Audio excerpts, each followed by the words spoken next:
नमस्कार, मैं राजकमल और आप देख रहे हैं मीडिया दर्शन। देखिए, आज पशुपति पारस पटना पहुंचे थे। केंद्रीय मंत्री पशुपति पारस चिराग पासवान के चाचा हैं, वो आज पटना पहुंचे थे। पटना पहुंचकर उन्होंने प्रेस वार्ता किया। प्रेस वार्ता में उन्होंने G20 के बारे में भी बताया। इसके साथ ही उन्होंने शिक्षा मंत्री पर भी जमकर बरसे। शिक्षा मंत्री को लेकर क्या कुछ कह रहे हैं, आप सुनिए। इसमें G20 की अध्यक्षता भारत को मिला और हमारे लोकप्रिय प्रधानमंत्री के नेतृत्व में बहुत ही सफल कार्यक्रम हुआ दिल्ली में। और पूरे विश्व से, अमेरिका जैसा कंट्री से के भी वहाँ से राष्ट्रपति आए, सभी लोग आए। 20 देश था ही और 9 विशेष आमंत्रित देश को आमंत्रित किया गया था। काफी संख्या में लोग आए और मैं समझता हूँ कि आजादी के 75 वर्ष के बाद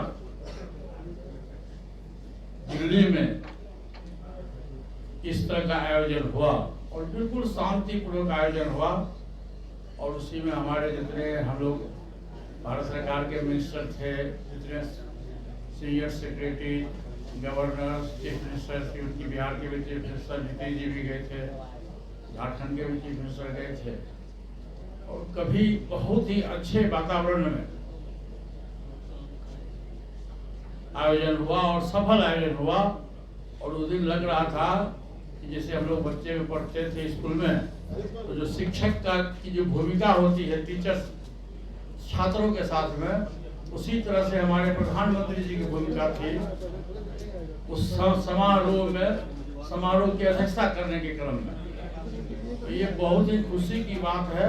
और देश आजादी के बाद पहला बार देश में इस तरह का विश्व स्तर पर आयोजन हुआ। इसके लिए मैं भारत सरकार और खास करके माननीय प्रधानमंत्री जी को मैं अपनी ओर से, अपनी पार्टी की ओर से और बिहार की जनता की ओर से तहे दिल से हार्दिक बधाई देता हूँ। साथियों, आज ये मिलन समारोह है हमारे हाजीपुर। सब लोग जानते हैं कि मैं हाजीपुर का सांसद हूँ।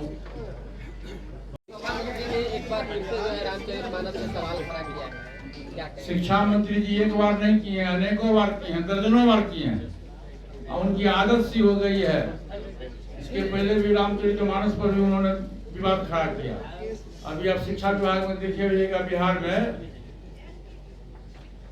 जो शिक्षा के सचिव हैं, प्रधान सचिव हैं या एडिशनल सचिव हैं, वो और शिक्षा मंत्री जी में भी 36 का संबंध है। 36 समझ रहे हैं, 3 इधर होगा और 6 इधर होगा, 36 का संबंध है। बिहार सरकार को प्रयास करना चाहिए कि दोनों का 63 का संबंध हो, कि शिक्षा व्यवस्था में सुधार हो। बहुत दुर्भाग्यपूर्ण स्थिति है बिहार में। शिक्षा इतना महत्वपूर्ण विभाग है जिसमें बच्चों का भविष्य है। इसी बच्चे जो है कल देश का प्रधानमंत्री बनेगा, राष्ट्रपति बनेगा, हम लोग जैसे बड़े पद पर जाएगा। और उसके भविष्य को अंधकार बनाए हुए शिक्षा मंत्री और शिक्षा सचिव। दिल्ली जाकर प्रधानमंत्री नरेंद्र मोदी से जो नीतीश कुमार ने मुलाकात की थी, यहाँ भी जो है पूर्व राष्ट्रपति रामनाथ कोविंद से मुलाकात की है। कहा जा रहा है दिल मिल रहा है, क्या लगता है, कोई ऐसी चर्चाएं हैं? देखिए भाई, समय का इंतजार कीजिए। व्यक्ति बलवान नहीं होता, मैं बार बार कहता हूँ कि व्यक्ति बलवान नहीं है, समय बलवान होता है। समय का इंतजार कीजिए। पारस जी, इंडिया गठबंधन ने लगभग 14 ऐसे पत्रकारों की लिस्ट जारी की है जिनको की बायकॉट कर दिया है। उनको वो ना कोई बयान देंगे, ना मीडिया में आएंगे। इसको आप डेमोक्रेटिक सिस्टम में, प्रजातांत्रिक व्यवस्था में चौथा खंभा माना गया, चौथा स्तंभ माना गया है। और मीडिया के साथ हमें दुर्व्यवहार करना या बायकॉट करना, मैं समझता हूँ इससे अधिक आपत्तिजनक बात कुछ नहीं हो सकती। सर, देश के प्रधानमंत्री ने आज तक एक भी प्रेस कॉन्फ्रेंस नहीं किया, क्या इसे यह ना माना जाए कि पत्रकारों का बाइकॉट है? देश के प्रधानमंत्री तो रोज प्रेस कॉन्फ्रेंस कर रहे हैं। अब उनके पास में उतना समय नहीं है हम लोग जैसा कि बैठ के इतने बात करेंगे, लेकिन तो रोज प्रधानमंत्री देश की बात करते हैं, रोज मन की बात करते हैं, रोज देश में, जहाँ भी पूरे देश में समझता हूँ कि देश का पहला प्राइम मिनिस्टर श्री नरेंद्र मोदी जी हैं, जो अपने शासनकाल में पूरे विश्व और पूरे देश का इतना अधिक भ्रमण करने वाला देश दूसरा कोई प्रधानमंत्री नहीं होगा। सर, विपक्ष एक सवाल कर रहा है कि जहां G20 जो समिट हुआ उसमें जो बजट था 900 करोड़ का था, और वही अपनी छवि चमकाने के लिए नरेंद्र मोदी जी ने 4100 करोड़ रुपए खर्च किए। नहीं, देखिए ये सब कोई विवाद नहीं है, ये सब कोई विवाद नहीं है। देश का भविष्य विश्व के स्तर पर हिंदुस्तान का नाम हुआ, ये आप समझते हैं, ये खुशी की बात है। तो विपक्ष अच्छे काम ये नहीं करता और बुरे काम का पलटवार करता है। बजट बढ़ाना था, बजट बढ़ गया तो क्या हर्ज है, उसको कोई बेईमानी तो नहीं हुआ। पूरे विश्व के लोग आए, उनके रहन में, सहन में, शहर को बसाने में आप जाकर देखते G20 में, आपको लगता कि हिंदुस्तान नहीं है, हिंदुस्तान विश्व के नक्शा पर उस दिन लग रहा था। और ये कोई साधारण बात नहीं है कि पूरे विश्व का बड़ा नेता आया हो और खुश हो के हिंदुस्तान से गया हो, बधाई दे के गया हो, ये सबसे बड़ी बात है। इकोनॉमिक बेनिफिट मिलेगा भारत को इससे? निश्चित रूप से मिलेगा। जो एग्रीमेंट हुआ, जो समझौता हुआ है दूसरे कंट्री से, उसमें पहली बार आजादी के बाद पहली बार हिंदुस्तान का, भारत का विश्व के स्तर पर जो विदेश पॉलिसी है सबसे अच्छा हुआ। एक जरूरी सवाल है सर, कुछ दिन पूर्व आपको धमकी दी गई थी, आसमान की रोटी, तमाम चीजें की गई है, आरोपी पकड़े गए, उन्होंने कहा कि आपसी कलह की वजह से वो परेशान थे, इस वजह से धमकी दी गई।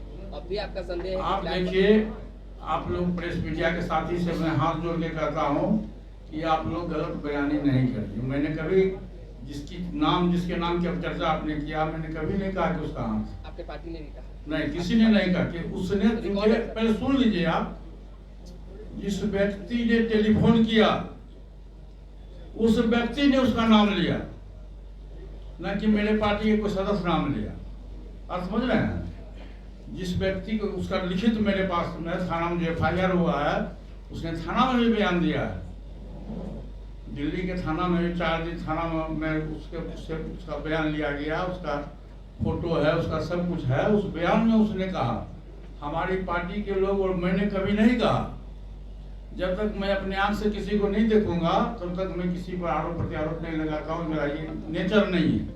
नालंदा की तस्वीर G20 में जिस तरह से लाई गई, नीतीश कुमार को प्रधानमंत्री ने जिस तरह से बुलाया, लेकिन उसके बाद नीरज कुमार ने एक प्रेस कॉन्फ्रेंस कर ये कह दिया कि ये पूरी तरह से सियासत की प्रधानमंत्री ने, और उस पर कई सारी बातें कह दी। इसको कैसे? ऐसा है कि नालंदा की तस्वीर यदि प्रधानमंत्री नहीं दिखाते तो भी नीरज जी कहते तस्वीर नहीं दिखलाए, और तस्वीर दिखला दी तो खराब हो गया। नालंदा बिहार में है कि नहीं कोई बताइए। उनसे पूछिए कि नालंदा विश्वविद्यालय बिहार का पार्ट है कि नहीं। ठीक है, नीतीश जी का घर है नालंदा, एक अलग बात है, लेकिन नालंदा बिहार के अंदर है, देश के अंदर है। और ये स्वाभिमान की बात है, ये खुशी की बात है कि G20 के पटल पर जहां अमेरिका के राष्ट्रपति हों, पूरे विश्व के सर्वमान्य नेता हों, और वहां नालंदा यूनिवर्सिटी का दृश्य दिखाया गया, ये तो गौरव की बात नहीं, ये खुशी की बात है। इसमें दुख होने की क्या बात है? मैं बार बार कहता हूँ कि लोग अपने दुख से दुखी नहीं होता, दूसरे को सुख देख के दुखी होता है। तो ऐसा खाना क्यों खाता है? यही बात बिहार में है। प्रधानमंत्री का कद दिन प्रतिदिन आगे बढ़ रहा है, विश्व गुरु के नाम से माने जा रहे हैं। आप उस दिन आपने देखा था प्रधानमंत्री का, जब अध्यक्षता प्रधानमंत्री कर रहे थे, जैसे हम लोग पढ़ते थे गाँव में, तो टेबल पर ऐसे करके कर रहे थे ना जी, वो लग रहा था कि अध्यक्षता कर रहे हैं। इससे विपक्ष के लोग जो है उसको जलन होती है। इसलिए भाई मेरा आग्रह है कि जलन छोड़ें, बिहार के विकास की बात करें। ये चीजें एक चीज और आ रही है कि चिराग नो कमेंट, नो। चुनाव लड़ने को लेकर ये सवाल है सर कि आप लोग गठबंधन में बात नहीं करते हैं, पब्लिक फोरम पे बात रखते हैं। आप उनसे पूछिए क्या बात है। नहीं, उदयनिधि जो सनातन के खिलाफ बयान दिए थे, उस पर अभी कोई ठोस कार्रवाई नहीं हुई, क्या कहेंगे? देखिए, उनके खिलाफ में कोर्ट में मामला गया है, काफी लोग उनके खिलाफ में हाई कोर्ट में अपील किए हैं। तो उन्होंने सनातन धर्म के खिलाफ में अपनी बयानबाजी की है।